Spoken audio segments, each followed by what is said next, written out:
Welcome back to my YouTube channel. इस video में हम लोग बात करेंगे एनाटॉमी ऑफ क्लेविकल। क्लेविकल की एनाटॉमी कैसे होती है। एनाटॉमी का मतलब होता है कि हमारा स्ट्रक्चर कैसे दिखता है, कहाँ पे होता है और उसमें क्या क्या पार्ट्स होते हैं उसके बारे में बताएंगे। तो हमारा जो क्लेविकल है उसको हम लोग कॉलर बोन भी बोलते हैं। कॉलर बोन के अलावा इसका दूसरा नाम है ब्यूटी बोन।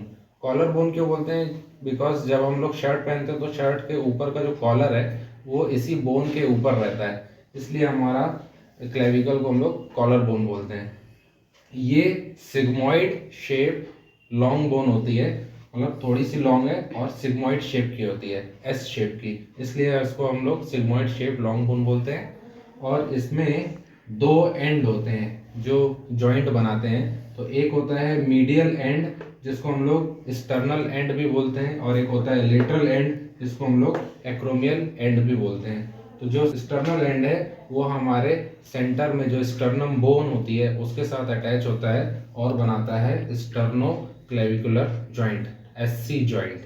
और जो लेटरल साइड होता है एक्रोमियल एंड, वो स्कैपुला के एक्रोमियल प्रोसेस से जुड़ता है और उसको हम लोग बोलते हैं एक्रोमियो क्लेविकुलर जॉइंट, एसी जॉइंट। और इसका फंक्शन क्या है कॉलर बोन का? कॉलर बोन का फंक्शन है जो हमारा अपर लिम है, अपर लिम को एक्सियल स्केलेटन से कनेक्ट करने का काम करता है। तो जो हमारा अपर लिम का जो भी फोर्सेस हैं या जो भी हमारे मूवमेंट होते हैं वो क्लेविकल से ही होते हुए हमारे एक्सियल स्केलेटन में जुड़ते हैं।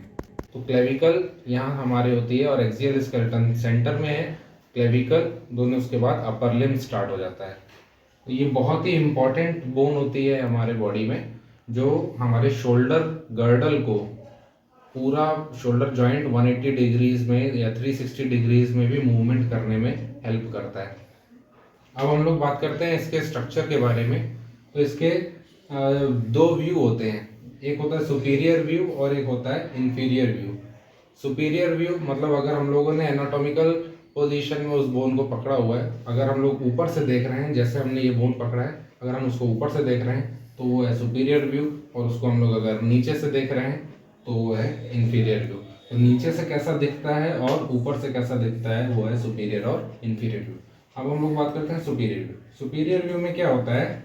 सुपीरियर व्यू में एक बोनी एज होता है जो कि शार्प होता है, और वो हम लोग ऐसे फील भी कर सकते हैं। अगर हम लोग अपनी बॉडी में देखें तो हमारा ये क्लेविकल बोन है और ये पूरा मीडियल एंड से स्टार्ट करेंगे, स्टर्नल एंड से, और पूरा लेटरल तक जाएंगे तो एक बहुत ही शार्प स्ट्रक्चर दिखता है। उसी को हम लोग एंटीरियर सरफेस में आता है। ये कैसा होता है? ये कर्व्ड बोन रहती है। कर्व का मतलब होता है इसमें एक स्ट्रेट लाइन नहीं होकर के कर्व रहता है। कॉनकेव और कॉन्वेक्स सरफेस इस कर्व की वजह से ही बनता है। अगर हम लोग बोन को तीन हिस्सों में डिवाइड कर दें, जैसा एक ये हिस्सा हो गया और एक ये हिस्सा हो गया, 1, 2 और 3, तो ये तीन हिस्सों में डिवाइड होकर के अब हम लोग दो हिस्सों को एक जगह जोड़ लेंगे और एक हिस्से को एक जगह जोड़ लेंगे। तो जो ये वाला हमारा सिंगल कर्व बन रहा है यहाँ से लेकर के यहाँ तक, मीडियल पार्ट वाला, उसमें दो हिस्से आ रहे हैं, इसको हम लोग तीन में से दो बोलेंगे तो 2/3 मीडियल, 2/3 और लेटरल बाकी बचा 1/3। Lateral 1/3 and medial 2/3। जो हमारा मीडियल 2/3 है उसका एंटीरियर सरफेस कॉन्वेक्स होता है और पोस्टीरियर सरफेस कॉनकेव होता है। मीडियल 2/3 एंटीरियर सरफेस कॉन्वेक्स होता है और पोस्टीरियर सरफेस कॉनकेव होता है। इसी प्रकार लेटरल 1/3 में हम लोग जाएंगे तो एंटीरियर सरफेस कॉनकेव होगा और पोस्टीरियर सरफेस कॉन्वेक्स होगा। तो हम लोग ऐसे फील भी कर सकते हैं, अगर हम लोग आगे से ऐसा टच कर रहे हैं तो पीछे की तरफ जा रहे हैं तो हमें कॉन्वेक्स सरफेस दिख रही है, और हम लोग लेटरल साइड अगर हम टच कर रहे हैं इस बोन को तो हमें कॉनकेव सरफेस दिख रही है।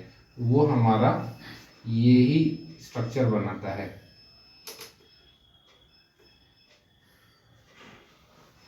ओके, अब हम लोग बात करते हैं इंफीरियर व्यू में। इंफीरियर व्यू मतलब अगर हम लोग बोन को नीचे से देखें तो हमें कौन कौन सा स्ट्रक्चर उसमें दिखेगा।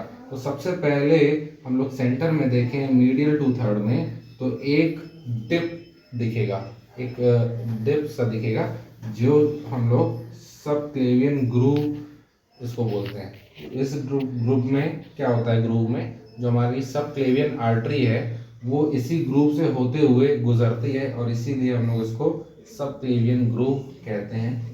नेक्स्ट पार्ट होता है हमारा कॉस्टल ट्यूबरोसिटी। हमारा स्टर्नल एंड के थोड़ा सा पीछे होता है, मीडियल साइड स्टर्नल एंड के थोड़ा सा पीछे और नीचे साइड इंफीरियर तो में कॉस्टल ट्यूबरोसिटी होती है। ये एक थोड़ा सा घिसा हुआ स्ट्रक्चर होता है जहाँ पे हमारा कॉस्टोक्लेविकुलर लिगामेंट अटैच होता है। कभी भी हमारा लिगामेंट जो अटैच होगा, बोन टू बोन लिगामेंट का काम होता है बोन टू बोन कनेक्ट करना, तो वो हमारे बोन में जहाँ कनेक्ट होता है वहाँ पे एक स्ट्रक्चर छोड़ देता है, तो वो उसी स्ट्रक्चर को हम लोग यहाँ पे अगर कॉस्टोक्लेविकुलर लिगामेंट की बात करें तो वो यहाँ अटैच होता है और उस अटैचमेंट के एरिया को बोलते हैं कॉस्टल ट्यूबरोसिटी। ऐसे ही एक और लिगामेंट है कोरेकोक्लेविकुलर लिगामेंट और उसका भी एक और पार्ट है कोनॉइड पार्ट। कॉस्टोक्लेविकुलर लिगामेंट का कोनॉइड पार्ट हमारा इंफीरियर सरफेस मतलब इंफीरियर सरफेस में अगर जुड़ता है और उसको हम लोग जहाँ पे वो जुड़ता है उसको हम लोग कोनॉइड ट्यूबरकल बोलते हैं। और ये हमारा एक्रोमियल एंड और स्टर्नल एंड है। तो बेसिकली हमारा जो क्लेविकल का फंक्शन है वो एक्सियल स्केलेटन से अपर लिम्स को, आर्म्स को कनेक्ट करने का काम करता है और शोल्डर को पूरा 360 डिग्री मूवमेंट करने में बीच में हेल्प करता है। तो आज की वीडियो में फ्रेंड्स इतना ही। अगर आपको कोई क्वेश्चन हो, कोई क्वेरी हो तो आप कमेंट बॉक्स में ज़रूर पूछ सकते हैं, हम आपका आंसर जल्द से जल्द देने की कोशिश करेंगे। अगर आपको हमारी वीडियो अच्छी लगी हो तो प्लीज़ लाइक कीजिएगा, शेयर कीजिएगा, जिसको एनाटॉमी क्लेविकल के बारे में जानना है। तो मिलते हैं आपसे नेक्स्ट वीडियो में। हम लोग नेक्स्ट वीडियो क्लेविकल के आगे स्कैपुला के बारे में बात करेंगे। तब तक के लिए thank you so much for watching this video and please do not forget to subscribe my channel.